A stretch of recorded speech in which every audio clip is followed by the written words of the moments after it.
সেভেনে আছি। 7 rule number কত হলো? 17। প্রিয় দর্শক, আসসালামু আলাইকুম। আজ যাচ্ছি এমন একটা চরে, যে চর বন্যায় কবলিত, কিন্তু দেখতে অপরূপ সুন্দর। এবং এই চরে আপনারা গেলে আপনাদের খুব ভালো লাগবে।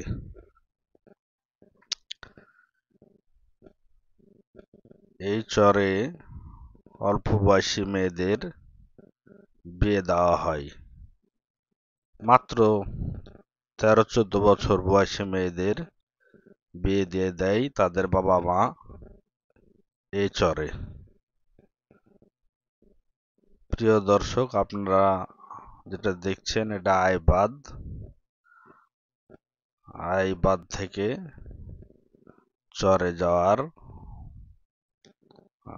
নৌকা পাওয়া যায়, অর্থাৎ আইবাদ হলো চরে যাওয়ার ঘাট।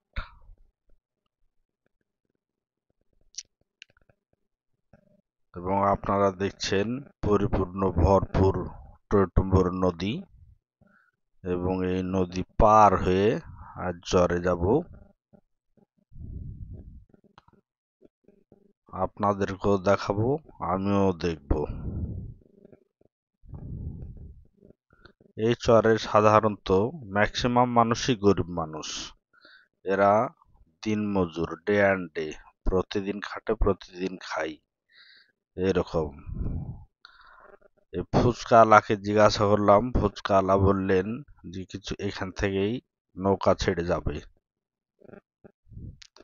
এবং আপনারা দেখছেন যে এই চরে যে ঘাট, সে ঘাটটি যথেষ্ট পরিপাটি এবং দেখতে সুন্দর।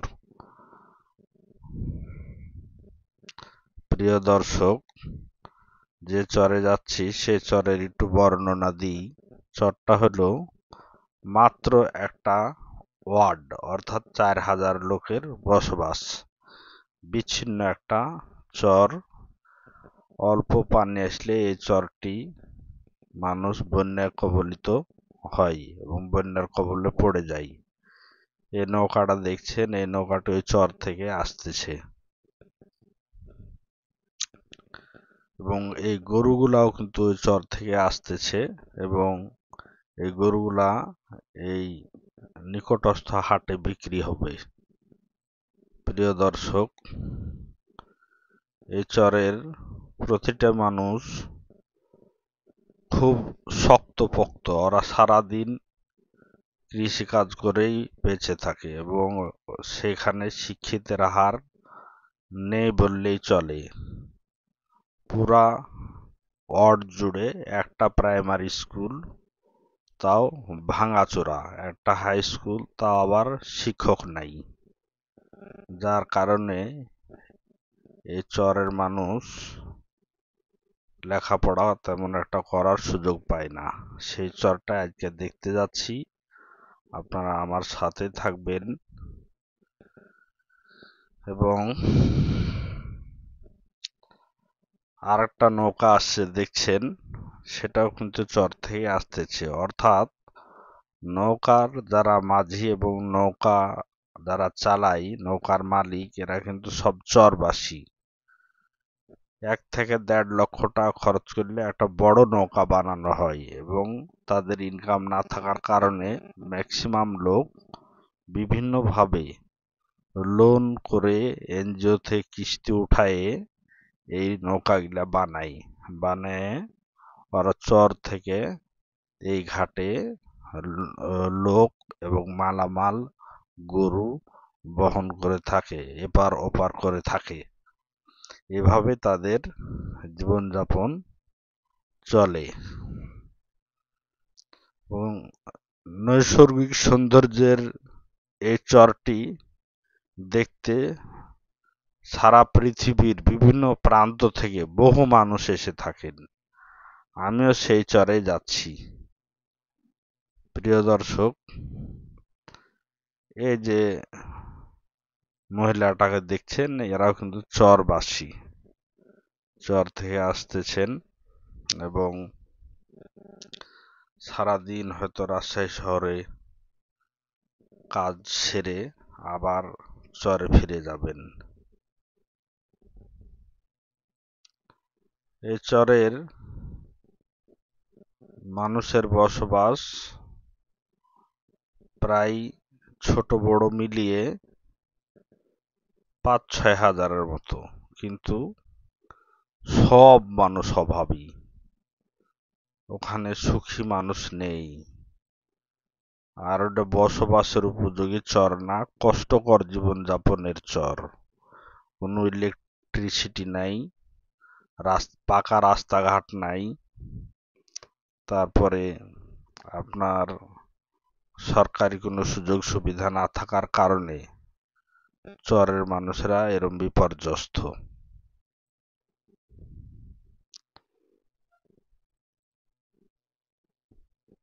চর থেকে বিভিন্ন মালামাল এই শহরে নিয়ে আসে, বিক্রি করে, এবং চর থেকে নদীর এপার ওপার হতে সারাদিন লেগে যায়। অর্থাৎ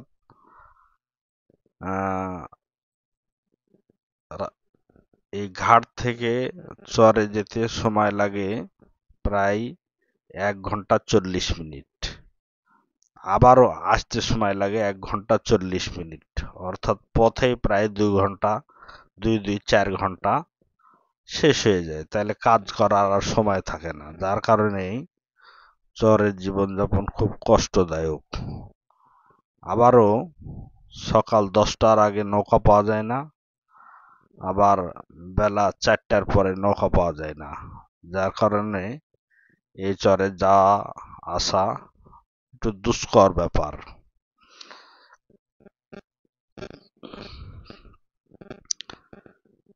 নদীর ওই পারে যে চর দেখছেন, এটা বালুময় চর। এই চরে তেমন কিছু নাই। আর ওই বালুময় চর পার হয়ে আর একটা নদী আছে, বড় নদী। ওই নদী পার হলেই তখন চর মাঝারদিয়াড়ে আমরা পৌঁছাবো, এবং মাঝারদিয়াড়ে গেলেই দেখবেন যে সব মানুষ কেমন জানি আমাদের দিকে চেয়ে আছে, এরকম একটা ভাব। এখানে কিন্তু যাওয়ার খরচ তেমন একটা বেশি না, পার একজনের ভাড়া হচ্ছে যাইতে ৪০ টাকা, আইতে ৪০ টাকা, এবং ঘাটের ভাড়া মাত্র ১০ টাকা। এর জন্য আপনারা যে কোনো জায়গা থেকে রাজশাহী আসবেন, রাজশাহী থেকে আইবাদ আসবেন, আইবাদ আসার পরে দেখবেন ওখানে খেয়া নৌকা আছে, এই নৌকায় চড়ে চর মাঝারদিয়াড় যেতে পারবেন। চর মাঝারদিয়াড়ের সংস্কৃতি, অল্প বয়সে মেয়েদের বিয়ে দেওয়ার কারণ হচ্ছে ওরা খুব অভাবী মানুষ। ওরা মনে করে যে পরিবারে ৫টা সদস্য, তার মধ্যে ধরেন এক লোকের ৩ মেয়ে আছে, যদি এক মেয়ের বিয়ে হয়ে যায় বা তারা বিয়ে দিতে পারে তাহলে তার খরচ কমে গেল। এই টেন্ডেন্সিতেই ওরা অল্প বয়সেই মেয়েদের বিয়ে দিয়ে দেয়। এই যে আমাদের নৌকার ছেড়ে মোটামুটি নদীর মাঝখানে চলে আসলাম আমরা, দেখছেন বড় নৌকা, প্রায় ৩০-৪০ জন যাত্রী ছাড়া এই নৌকাগুলা ছাড়ে না। ইহাতে প্রায় ঘন্টা ২ সময় লাগে, যেহেতু লোকজনের পারাপার কম সেহেতু সময় লাগে। এবং পানি আর পানি, যেদিকেই তাকাবেন সেদিকেই পানি, অথই নদী, টইটুম্বুর ভরপুর নদী, যেদিকে তাকাবেন সেদিকে অথই জল, ঘোলা পানি। এবং এই বন্যার পানিতেই চর মাঝারদিয়াড় ডুবে যাওয়ার উপক্রম। দেখছেন একবারে মাইলের পর মাইল নদী আর নদী। প্রিয় দর্শক, আমি এই ছেলেটিকে বলছি যে নৌকা পার হয়ে মোটরসাইকেল কি পাওয়া যায়? ও ছেলেটি বলছে হ্যাঁ পাওয়া যায়। আপনি ইচ্ছা করলে মোটরসাইকেলও যেতে পারেন, আবার কিছু অল্প কিছুক্ষণ হাঁটতে হবে, ইচ্ছা করলে হেঁটেও যেতে পারেন। আমার যেহেতু হাঁটা অভ্যাস নাই, তাই আমি একটা মোটরসাইকেল ভাড়া করবো এমন ইচ্ছায় আছে।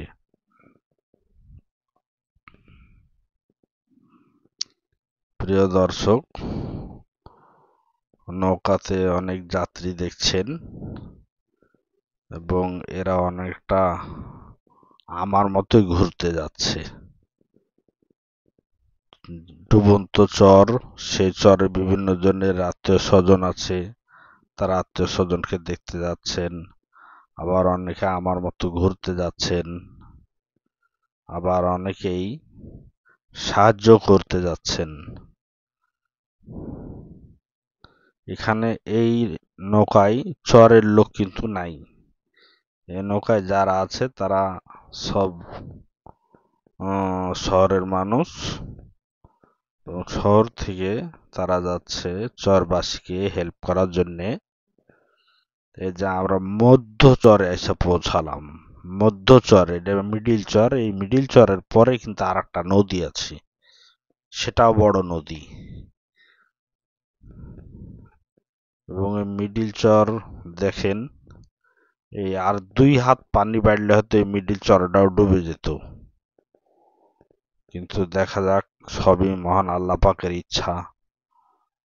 পানি এখন বাড়তির মধ্যে নেই, কমতির মধ্যে আছে, পানি কমতেছে।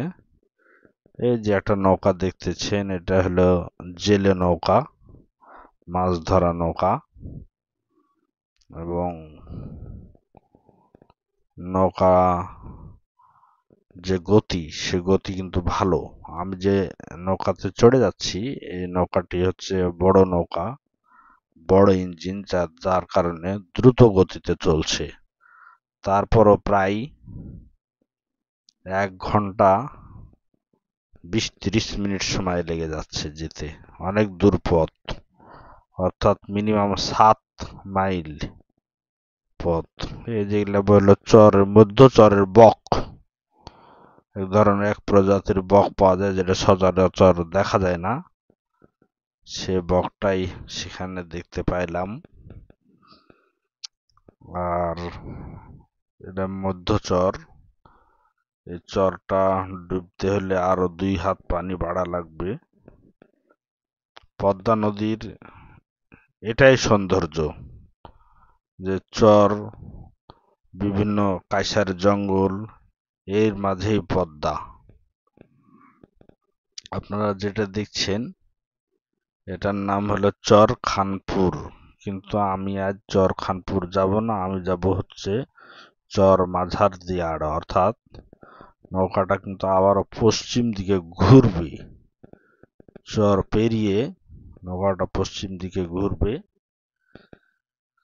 এবং আমরা যাব হচ্ছে চর মাঝার দিয়াড়। এই চরের ম্যাক্সিমাম মানুষ জেলে, বেশ কিছু মানুষ কৃষিজীবী এবং বেশ কিছু মানুষ ভারতীয় পণ্য ব্যবসায়ী। এই যে লোক দেখছেন, এই লোকের জমি আছে, এই লোক জমিতে সার দিতে আসছিলেন। ওই লোক আমার কাছে আসবে এক সময়। ডিঙ্গি নৌকা, টিন দিয়ে বানানো, অদ্ভুত ব্যাপার, কিন্তু একটা মানুষের বেশি ধরবে না, আর একটা ঢেউ আসলেই ডুবে যাবে। এই লোককে আমি সব জিজ্ঞাসা করলাম, এটা ভারতীয় টিন, বাংলাদেশের টিন না, ভারতীয় টিন। ভারতীয় একটা টিন দিয়ে এই ডিঙ্গি নৌকাটি বানানো হয়েছে। এবং এভাবে সে দাঁড় বেয়ে এক চর থেকে আর এক চর যাচ্ছে, এবং তার সাহস ভালো। এটা কিন্তু আমরা আপনারা পারবো না, যারা চরের মানুষ শুধুমাত্র তারাই পারবে। কারণ এই ডিঙ্গি ছোট্ট নৌকা, যেটা একটু নড়াচড়া করলে ডুবে যাবে, এই নৌকাতে চড়া সবার সাহসে হবে না।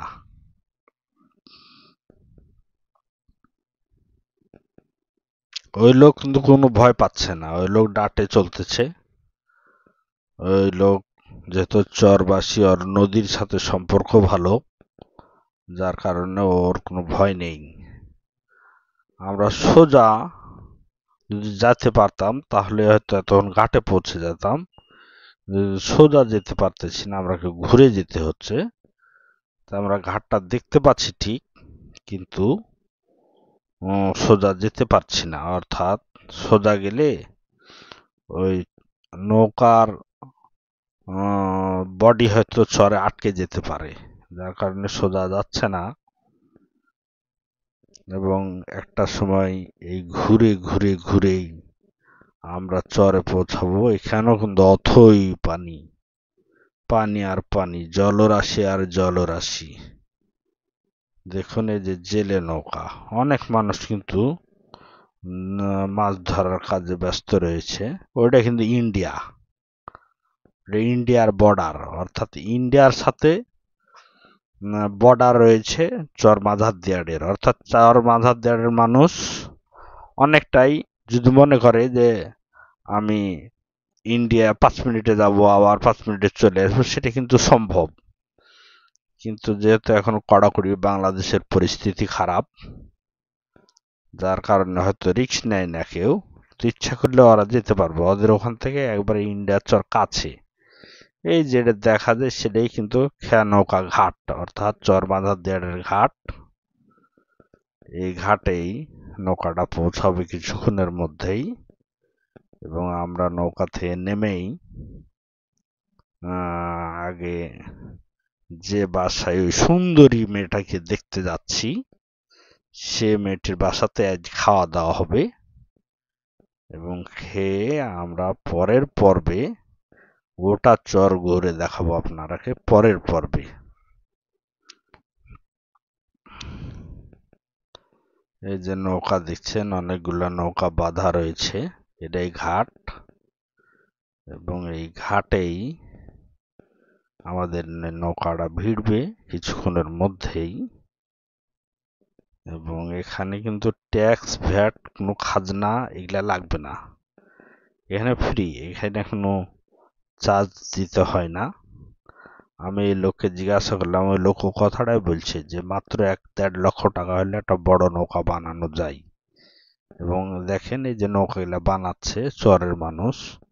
নৌকা ভিড়ার সাথে সাথে অনেকগুলো মোটরসাইকেল কিন্তু এসে হাজির, এরা কিন্তু ভাড়ায় চালিত মোটরসাইকেল। আপনি যেখানে যাবেন সেখানে এই মোটরসাইকেল গুলা আপনাকে নিয়ে যাবে, কিন্তু ওদের সাথে ভাড়া কন্ট্যাক্ট। যে তুমি ওই 7-এ আছো না বেশিতে গেলা? 7 আছি। 7-এ রুল নাম্বার কত হলো? 17। 17। যে তোমার যে আমার বাড়ি যাওয়ার কথা ছিল, চলো, নদী ভালো লাগছে, বিরাট নদী।